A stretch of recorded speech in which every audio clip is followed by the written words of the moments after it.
A recent report from Axios is worth paying attention to. Here's the key part. Senate Republicans are close to recruiting Tim Sheehy, a decorated military veteran and successful businessman with the resources to self-finance a campaign to run against Senator Jon Tester of Montana in 2024. Sheehy, whom Republicans view as straight out of central casting, is being encouraged to run by National Republican Senatorial Committee Chair Steve Daines, according to sources familiar with his efforts.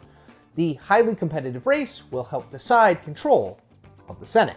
Now, why is that interesting? Well, it matters for two reasons. One is more Montana-centric, and the other has major national implications. Let's start with the Montana-centric reason. So until the emergence of Sheehy, a potential self-funder with a seemingly sparkling resume, it was largely assumed that either Congressman Matt Rosendale or Congressman Ryan Zinke would wind up as the Republican nominee against Tester, neither of which looked to be a particularly good thing for Republicans' chances in the state. Zinke's time at the Department of the Interior in the Trump administration was full of controversy and investigations, while Rosendale, an arch-conservative, lost a very winnable race to Tester just 5 years ago. Now for the national implications. So Daines has been unapologetic about his interest in helping to handpick nominees he believes give the party the best chance at winning general elections. If I have heard one thing since the last election a little over a month ago, Republicans are sick of losing and we're going to do whatever it takes to win, Daines told Fox News in December 2022, adding this: "We want to make sure we have candidates that can win general elections." So this Sheehy recruitment appears to be Daines putting his money where his mouth has been. And it's important to remember that A, Sheehy has never run for anything before, and B, isn't yet an announced candidate in the race. So it's possible that he's an A-type recruit. It's also possible that he's not, or that he doesn't ever even actually run for the Senate. What's more important, at least from my perspective, is that Daines is willing to get his hands dirty, mine are clean, in primaries. It's a major departure from how Florida Senator Rick Scott handled the same job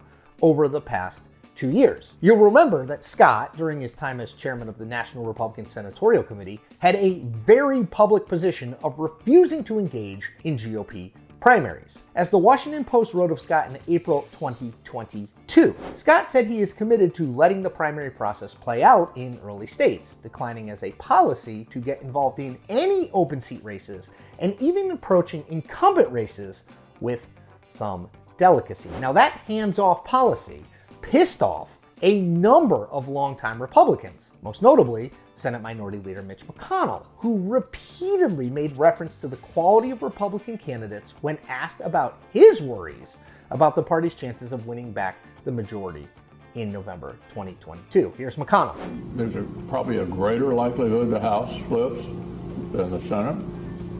Senate races are just different. They're statewide.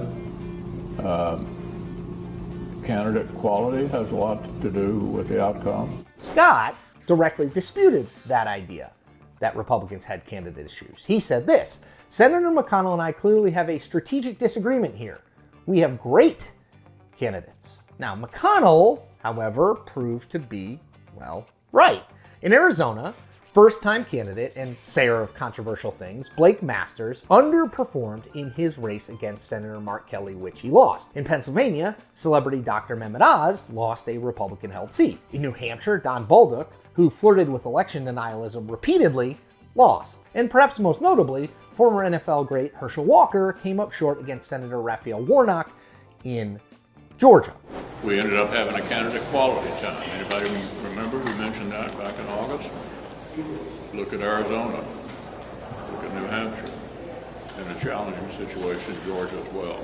And McConnell went on to say this: "Our ability to control the primary outcome was quite limited in 22 because the support of the former president proved to be very decisive in these primaries. So my view was do the best you can with the cards you're dealt. Now, hopefully, in the next cycle, we'll have quality candidates everywhere and a better outcome." Daines, if his actions in Montana are any indication, and I think they are, seems to be fulfilling McConnell's wishes for this election cycle. Now, the question, of course, remains as to whether former President Donald Trump decides to, again, involve himself in primaries. Trump endorsed Walker, Masters, and Oz, among others. All won their primaries and all lost the general election. So what? McConnell and Daines have to hope that Trump is too focused on his own 2024 presidential bid to bother with wading in with primary endorsements that may run counter to who they believe is the best choice to win a general election. Now, Trump aside, give Daines some credit here. He's working hard to avoid the mistakes his party made in 2022, as well as 2010 and 2012, which gives Republicans a better chance at picking up the seats they need to win back the majority next November.